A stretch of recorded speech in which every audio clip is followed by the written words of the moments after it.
छुट्टी के बाद शाम को राशि सारांश की कार में बैठी। दोनों निकल गए। राशि ने अपना फोन निकाला, व्हाट्सएप ओपन किया, कुछ टाइप किया और लॉक कर दिया। सारांश ने राशि से पूछा, तो राशि, हाउस लाइफ? राशि ने जवाब दिया, बोरिंग। चलो कोई नहीं, अब मैं इंटरेस्टिंग बना दूंगा। बैंगलोर वॉज फन, बट अभी दिल्ली नया है तो टाइम लगेगा सेट होने में। सारांश ने राशि की तरफ देख के बोला, मैं कुछ टाइम में ही सेट कर लूं तो? मतलब? कुछ नहीं। मैं इस सीन को इमेजिन कर रहा था कि हम दोनों रोज ऑफिस से निकल रहे हैं साथ में, तू गाड़ी में साथ में बैठी है मेरे। Manifestation works.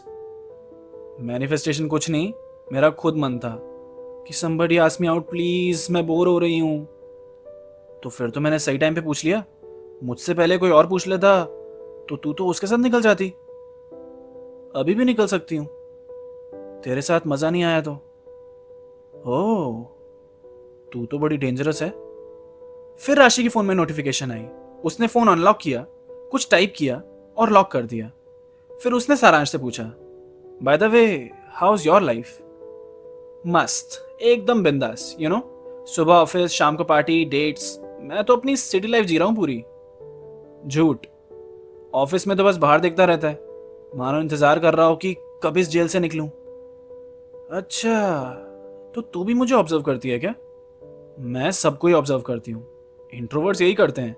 और मुझे इंप्रेस करने के लिए मत बोल, सही से बता, हाउस लाइफ? सही बताऊं तो जॉब से पक गया हूं अब, बट सैलरी आती है तो वो कंफर्ट है। लेकिन मैं अपने भाई की तरह लाइफ जीना चाहता हूँ। क्या करता है वो? एक ट्रैवल एंड टूरिज्म कंपनी में काम करता है। 10 महीने लद्दाख रहता है और 2 महीने यहाँ मेरे साथ। मेरी सैलरी उससे 3 गुना ज़्यादा है, पर खुश वो मुझसे 10 गुना ज़्यादा रहता है। वो तो मुझे भी कहता है कुछ टाइम उसके साथ रहने को, दिमाग खुल जाएगा, लाइफ एडवेंचरस हो जाएगी, रिस्क ले, यही एज है रिस्क लेने की। मुझे स्केट बोर्डिंग का बहुत शौक है, मैं स्केट बोर्डिंग करना चाहता हूँ, पर बहुत फट्टू हूँ मैं। सैलरी का जो कंफर्ट है ना, वो नहीं छोड़ा जाता मुझसे। गाड़ी में हमेशा स्केटबोर्ड पड़ा रहता है। कभी वीकेंड्स में मंडी हाउस जाता हूँ, वहाँ अपना ग्रुप है स्केटबोर्डर्स का। पूरे हफ्ते की थकान वहाँ निचोड़ी जाती है। इतने तगड़े तगड़े कैमराज हैं मेरे पास, कंटेंट बनाने के लिए लिए थे कि स्केटबोर्डिंग का कंटेंट शूट करूँगा, रेगुलरली यूट्यूब पे डालूंगा। पर इतना निकम्मा मैं, वो भी नहीं हुआ मुझसे।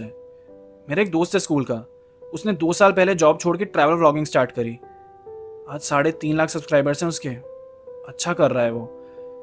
मुझे भी किसी दिन गुस्सा आएगा तो निकल जाऊंगा भाई के पास, रह के आऊंगा थोड़े दिन लद्दाख। किसी दिन तो ले पाऊंगा रिस्क।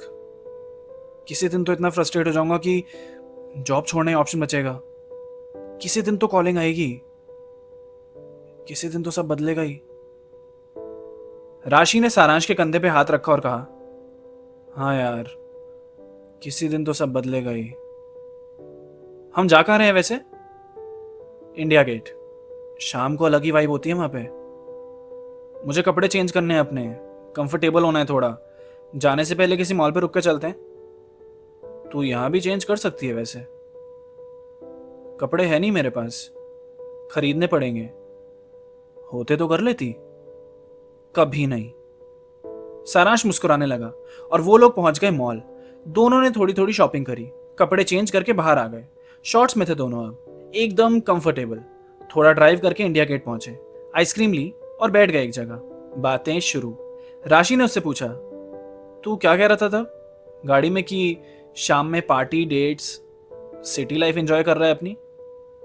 देख, आई डोंट नो मुझे बताना चाहिए या नहीं, पर मुझे नहीं फर्क पड़ता, तू मुझे कैसे भी जज करे। राशि ने अपना फोन ओपन किया, रिप्लाई टाइप किया।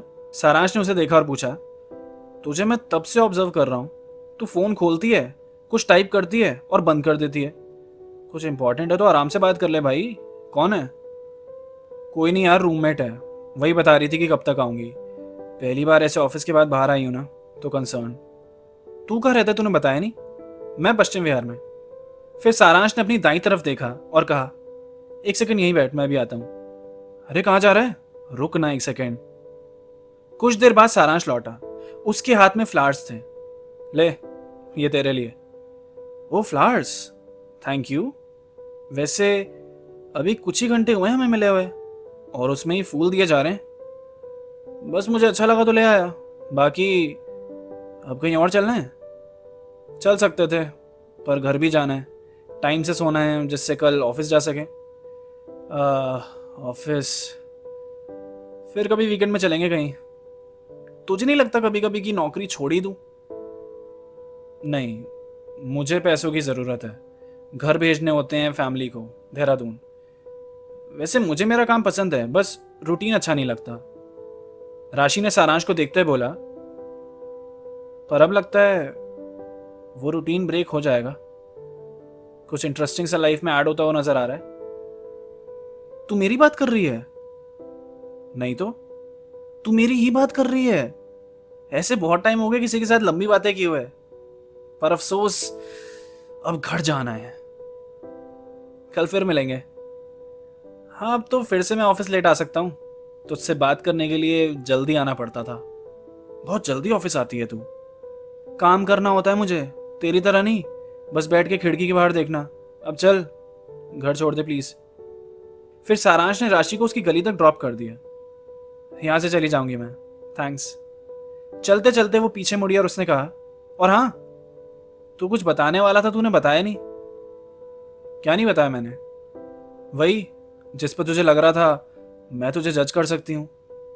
ठीक है, नेक्स्ट टाइम बैठते हैं फिर से लंबी लंबी बातों के लिए। अरे एक और बात, तूने मुझे फ्लावर्स दिए, मैंने तुझे कुछ नहीं दिया।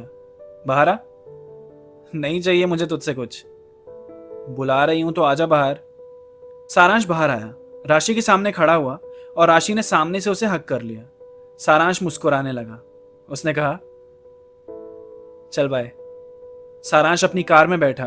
उसने खुद से बोला, ये सच में डेंजरस है। Getting closure. सारांश और राशि की स्टोरी शुरू हो गई क्या? लग तो रहा है कि वाइब्स मिल रही है। प्यारे हैं दोनों बड़े यार। अब चलो मिलते हैं अगले एपिसोड में। अच्छी लग रही है कहानी तो कमेंट्स में जरूर बताना। And keep listening stories with Abhash Jha.